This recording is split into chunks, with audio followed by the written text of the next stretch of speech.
နှစ်လီကနေပြီးတော့10လီထိရတယ်ဆိုရင်ပဲ12အလီကနေ20လီထိရနိုင်ပါပြီ12 6လီဒီ2 6လီရရင်2 6လီ12မှာ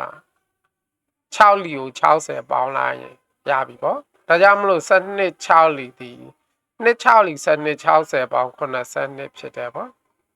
အဲ့လိုပဲ15 5လီဒီ9 5လီရရင်ရပြီ9လီဆို50ပေါင်းမယ်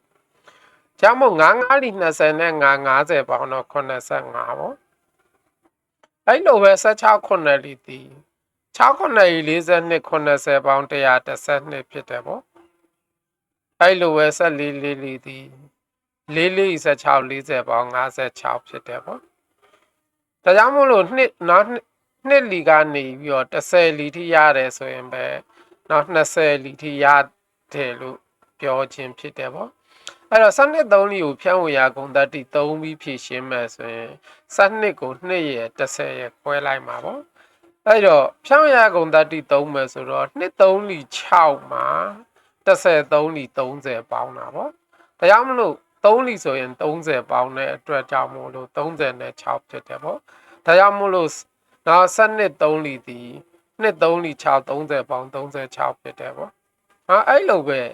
16 9လီကိုဖြန့်ဝေရကုန်တတ်တိ3ပြီးဖြည့်ရှင်းမယ်ဆိုလို့ရှိရင်6 9လီရတယ်ဆိုလို့ရှိရင်ပဲ6 9လီ42မှာ9လီဆို80ပေါင်းအောင်ပါပေါ့အဲ့တော့16ကို6ရဲ့10ရဲ့ခွဲလိုက်တဲ့ခါကျတော့ဖြန့်ဝေရကုန်တတ်တိ3ပြီးရှင်းရင်6 9လီက40နဲ့2 10 9လီက80ဒါကြောင့်မို့လို့ပေါင်းလိုက်တဲ့ခါကျတော့112ဖြစ်တယ်ပေါ့နောက်ဒါကြောင့်မလို့နောက်16 9လီဒီ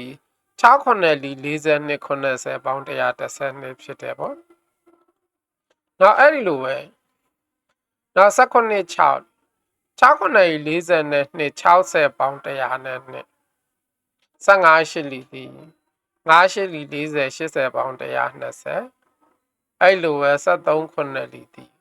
9 3လီ21 90ပေါင်း91 19 6လီဒီ